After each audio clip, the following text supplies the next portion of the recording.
함께 나눌 말씀의 제목은 회복 선언의 주인공은 누가 될 수 있는가 라는 제목으로 하나님 말씀 함께 상고하시겠습니다. 이 제목을 조금 풀어본다면 이런 것이죠.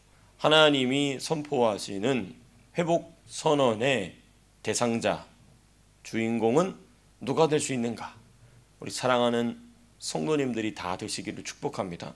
하나님께서 선언하시는 회복 선언, 하나님께서 선언하시는 축복 선언에 우리 2025년도에는 우리 사랑하는 성도님들 한 분 한 분이 다 대상자가, 주인공, 해당자가 되시기를 주님의 이름으로 축복합니다. 너무너무 귀한 것이죠. 하나님이 회복을 선언하시면 정말 끝이에요. 끝. 정말 그러면 누구도 말릴 수 없는, 그렇습니다. 누가 이러한 하나님의 회복 선언의 주인공이 될 수 있는가? 오늘 본문의 말씀 한 구절 한 구절 살펴보시면서 함께 찾아보시겠습니다. 자, 먼저 우리 1절과 2절을 보시게 되면 엘리사의 권면과 그리고 수넴 여인의 순종의 모습이 1절과 2절에 잘 기록되어 있습니다. 벌써 1절과 2절에 답이 나와 있죠. 오늘 이 설교 제목, 질문으로 되어 있는 설교 제목에 답이 벌써 나옵니다. 먼저 우리 1절부터 보시게 되면 수넴 여인을 선지자 엘리사가 찾아갑니다. 왜 찾아갔느냐? 수넴 지역에 임할 가뭄을, 기근을 피하게 하기 위하여서 이 수넴 지역으로 엘리사가 찾아갑니다. 왜? 여호와께서 기근을 부르셨으니, 1절 마지막 그렇게 돼 있죠. 여호와께서 기근을 부르셨으니 그대로 이 땅에 7년 동안 임하리라 하니. 여러분, 이 수넴 지역이 기근을 맞이한 원인은 뭘까요? 여러 가지 이유가 있을 수 있겠죠. 어쩌다 보니까. 근데 지금 선지자 엘리사가 갑자기 뭔가 하나님 앞에 기도하고 하나님 앞에서 하나님과 깊이 교제하다가 특별히 수넴 지역에 그것도 몇 년이나, 7년이나, 그렇죠. 7년이나 이 기근이 찾아온다라는 것은 이건 하나님이 내리신 징계입니다. 그 하나님 왜 수넴 지역에다가 징계를 내리셨을까? 하필이면 왜 수넴 여인이 있는, 하나님께서 은혜를 베풀어 주셨던 그 여인이 있는 지역에다가 기근을 내리셨을까? 원인은 우리가 이 열왕기하 맥락 안에서 살펴볼 수 있는 원인은 자명합니다. 뭐냐? 수넴 여인이 기적적으로 누구를 얻었죠? 아들을 얻었잖아요. 그렇죠. 또 무슨 일이 있었습니까? 그 아이가 죽었다가 살아난 사실을 누구만 알고 있는 게 아니라 그 수넴 여인과 수넴 여인의 남편만 알고 있는 것이 아니라 그 수넴 지역 사람들이 다 알았을까요? 몰랐을까요? 다 알았다는 것이죠. 보니까 수넴 여인은 존귀한 여인이다 그랬잖아요. 그렇죠? 기억나시죠? 그 존귀하다 했을 때 그 말의 의미는 돈이 많거나, 또 돈이 많다는 것은 동시에 그 당시에는 어떤 의미도 있냐면 또 굉장한 권위, 권력, 또 이 사회적 지위를 가지고 있었다, 이런 의미라고 우리가 그때 함께 공부했었죠. 그러니까 그 수넴 지역에서 어쩌면 가장 높은 지위에 있는 가장 부유한 그 가정에 하나님의 기적이 2번이나 났다는 사실을 수넴 지역 사람들이 모를래야 모를 수 없다는 것이죠. 그런데 그럼에도 불구하고 하나님을 받아들였다 안 받아들였다? 안 받아들였다는 것이죠. 그 장면이 이제 뒤에 가면 또 나와요. 정말 그랬구나, 수넴 지역 사람들이 정말 그랬구나 라는 장면이 나옵니다. 그러니까 하나님께서는 수넴 여인과 그리고 수넴 여인의 가정에게 나타난 하나님의 놀라운 기적과 같은 축복을 다 보고도 누구를 거절했다? 하나님은 거절했다는 것이죠. 그로 말미암은 기근이, 하나님 좀 진노가 크셨던 것 같아요. 7년이나, 7개월도 아니고 7년이나 수넴 지역에 기근이 덮치게 됩니다. 그러니까 기근에 대한 경고를 받고 기근을 피한 것은 오직 수넴 여인과 그 가족뿐이었다는 것입니다. 무려 7년, 엄청난 기간이지 않습니까?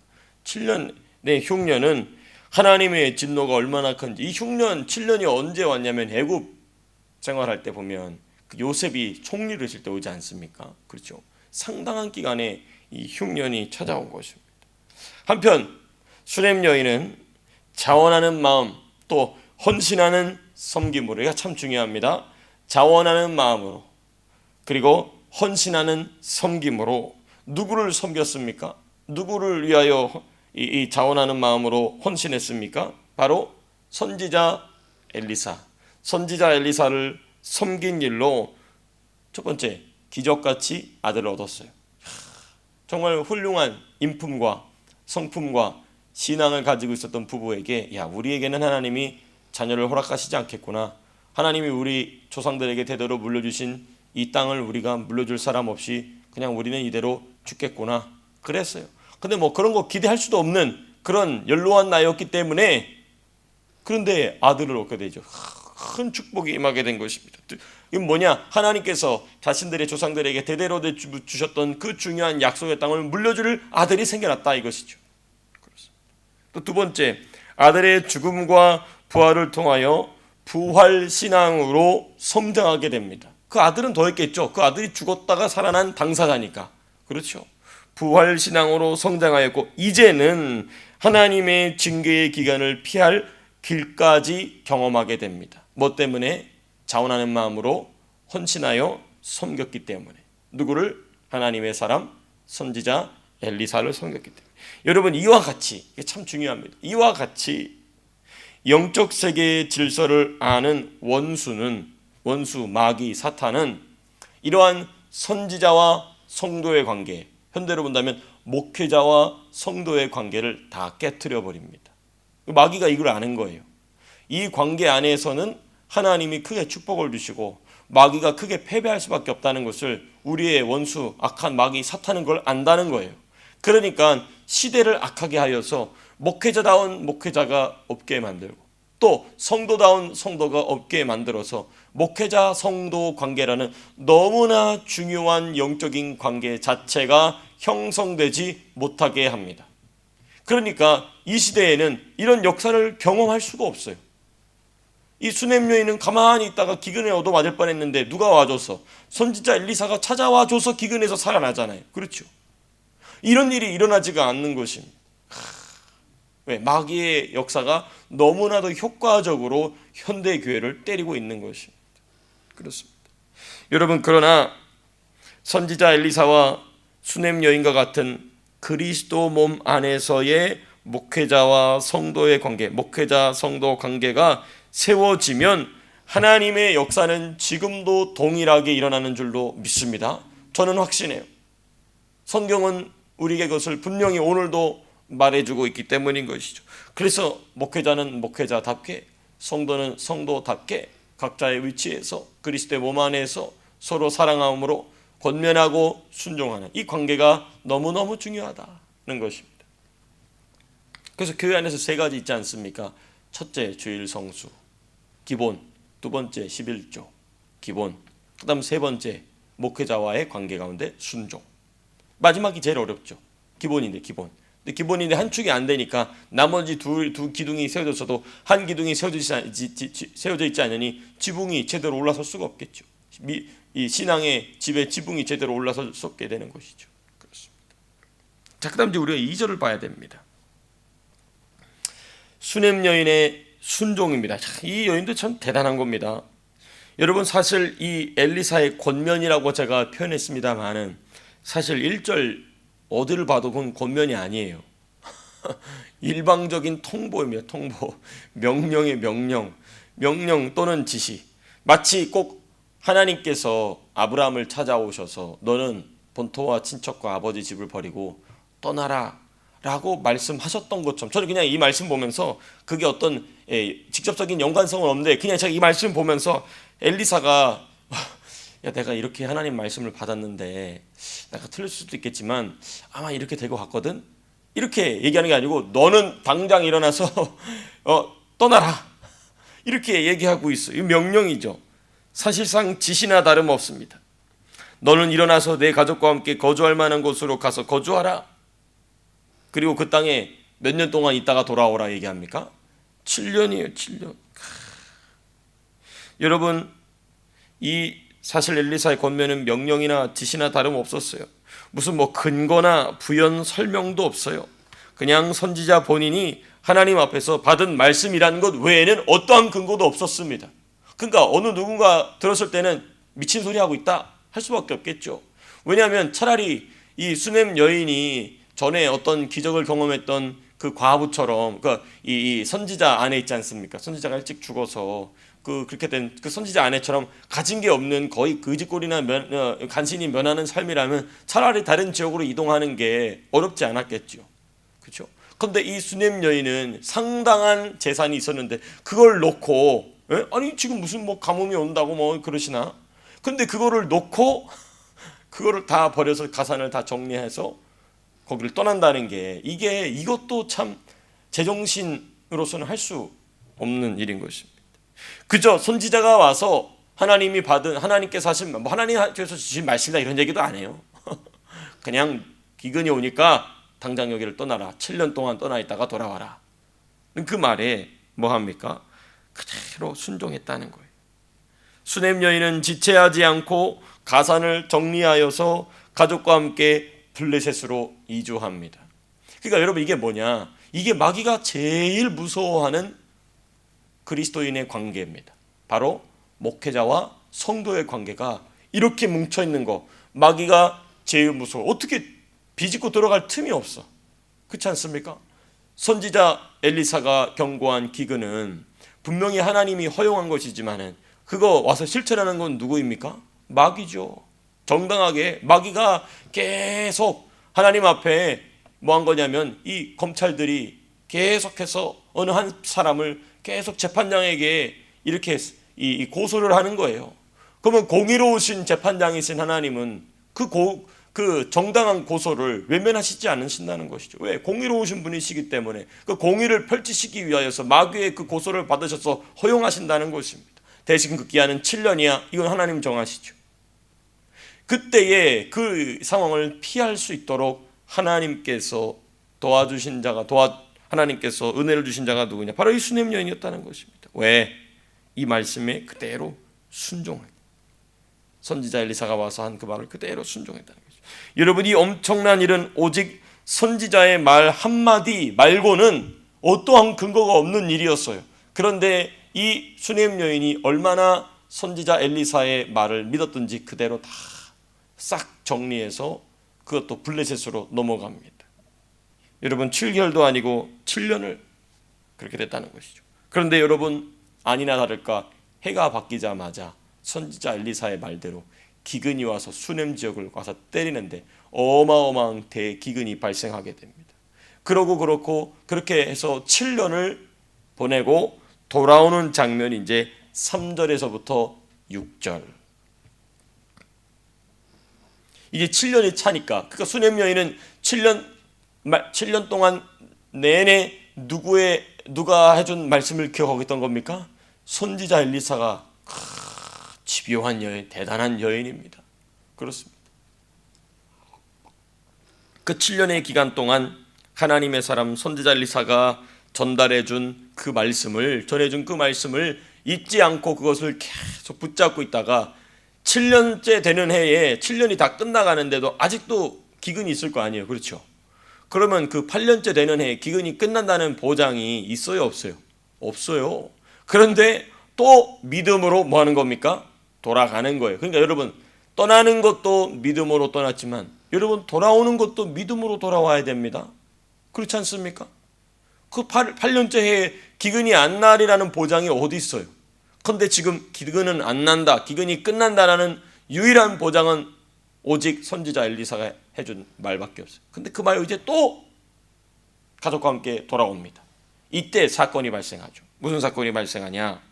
왕에게 이 수넴 여인이 직접 호소할 수밖에 없는 상황이 발생합니다. 3절 7년이 다음에 여인이 블레셋 사람들의 땅에서 돌아와. 그러니까 제가 지금 쭉 설명드린 말씀 7년 동안 계속해서 참 대단하죠. 그렇죠? 7년 동안 그 말씀을 기억하였다가 7년이 딱 끝나자마자 돌아오는데 무엇을 위하여 왕에게 호소한다고 얘기합니까? 자기 집과 전토를 위하여. 그러니까 집과 그 토지가 상당한 토지가 아직 있다는 거예요. 그런데 왜 왕에게 가서 호소했을까? 이 왕에게 가서 호소했다라는 점에 있어서 우리가 묵상해야 될, 우리가 발견해야 될 중요한 두 가지 사실이 있습니다. 이게 뭐냐? 첫 번째, 이 배경은 뭐냐? 7년 만에 돌아왔는데 자신들의 토지를 이미 남편의 친족들이 차지하고 있는 것입니다. 자기가 살던 집이나 그리고 그 집을 중심으로 있는 자신의 토지를 벌써 남편의 친족들이 차지하고 있는 것이죠. 여기서 이제 우리가 두 가지 사실을 발견하게 되는 건데, 두 가지 사실을, 먼저는 이 여인의 남편이 죽은 것 같아요. 왜? 자기 기업을 정당하게 내 거라고 주장할 수 있는 건 그 집안의 가장이 우선입니다. 근데 지금 가장이 있어요, 없어요? 없어요. 이게 뭐냐면 남편이 죽었다는 거예요. 그럼 남편이 징계를 받아서 뭐 기련 말년처럼 준 거냐?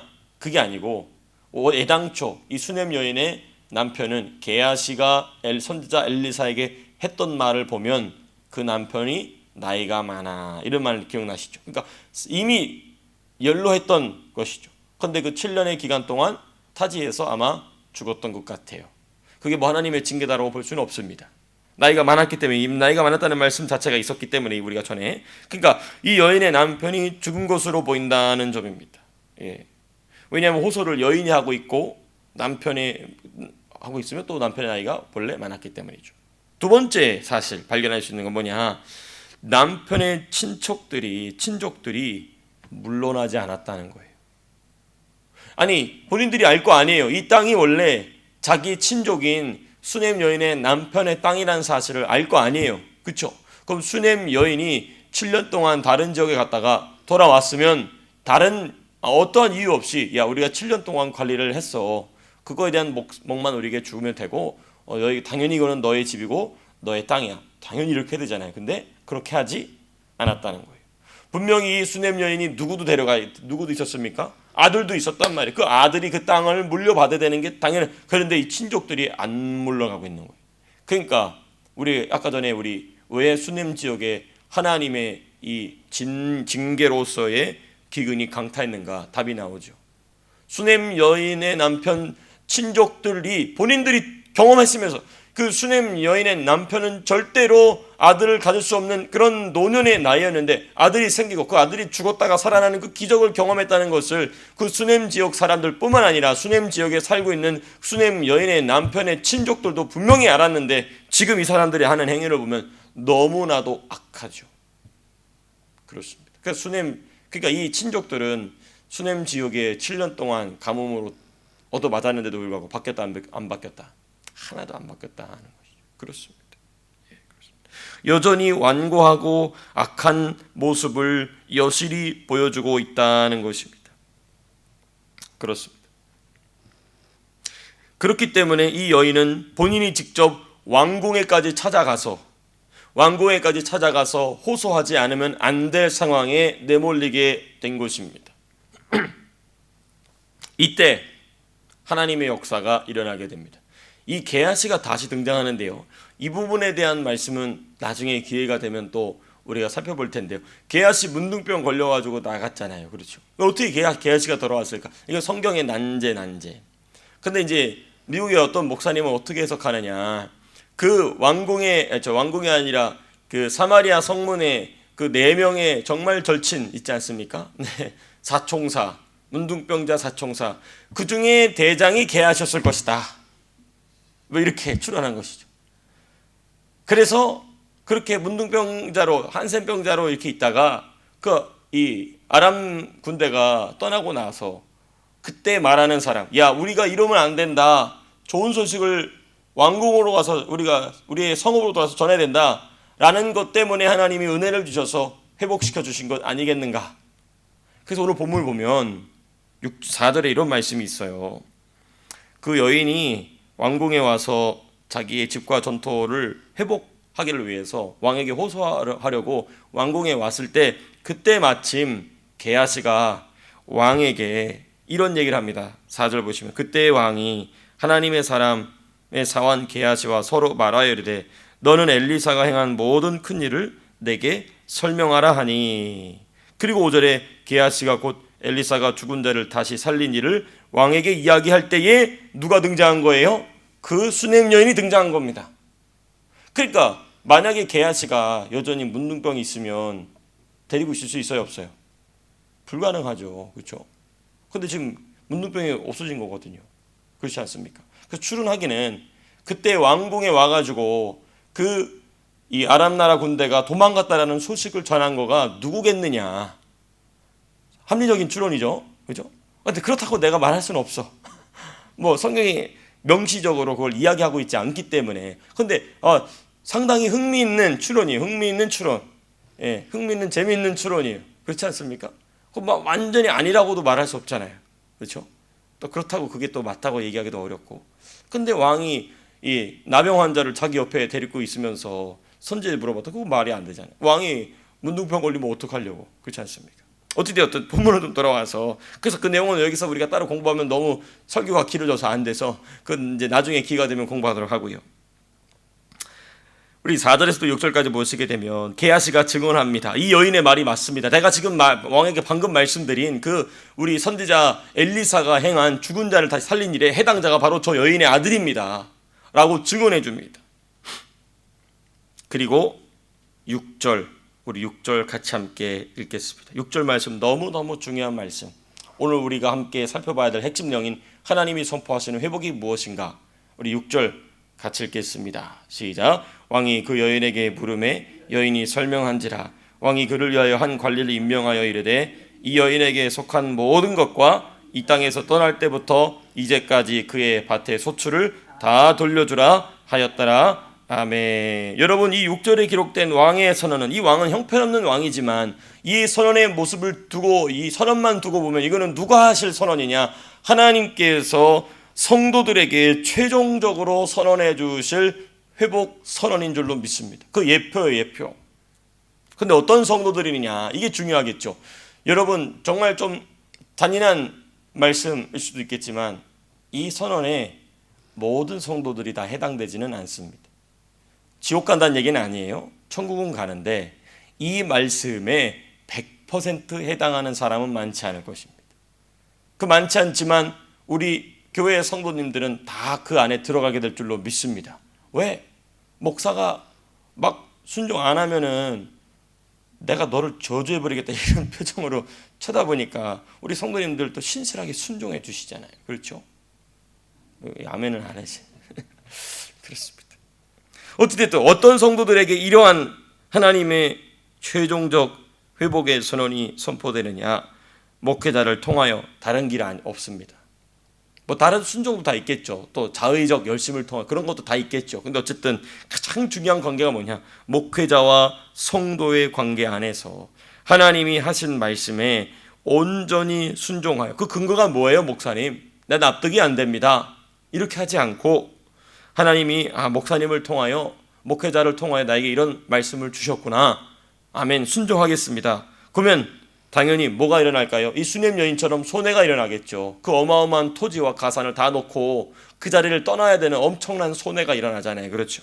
그러한 손해를 기꺼이, 여기서 말하는 손해는 그런 경제적인 손해만이 아닙니다. 내 자존심이나 내 생각이나 내 계획이나 내 경험을 포기해야 되는 손해를 감수하기까지 순종하였던 신실한 성도들에게 하나님은 이러한 회복 선언의 주인공으로 만들어주시는 줄로 믿습니다. 너무너무 중요해요. 여러분도 이 디테일하게 좀 살펴보이래요. 이 여인에게 속한 모든 것과, 이 왕이 뭐라고 하는지 잘 보십시오. 이 여인에게 속한 모든 것과, 그리고 이 땅에서 언제부터? 떠날 때부터. 하나님 이렇게 하신다는 거예요. 이 땅에서 떠날 때부터 이제까지 그의 밭의 소출을 다 뭐하라고요? 돌려주라는 거예요. 그러니까 이 땅을 사로잡고 이 강제로 가지고 있던 자들에게는 징계죠. 다 토해내라는 얘기고, 이 여인에게 있어서는 그 하나님 말씀에 순종해야 됐기 때문에 그 땅에서 난 소출까지 다 놓고 그것도 어떻게 들고 갈 수가 없잖아요. 그렇죠? 근데 그것까지도 하나님께서 다 이 여인에게 다시 갚아주신 것입니다. 그러니까 이 여인에게는 손해가 있어요, 없어요? 없게 된 거예요. 하나도 없게 된 거예요. 그대로 하나님께서 다 갚아주셨다는 것입니다. 그렇습니다. 여러분, 이것이 바로 하나님께서 신실하게 순종하는 성도들에게 주시는 회복 선언의 능력인 줄로 믿습니다. 우리 사랑하는 성도님들께서 이 마지막 때에 하나님께서 선포하시는 회복 선언의 주인공 되시기를 주님의 이름으로 축복합니다. 자, 기도하고 마치겠습니다.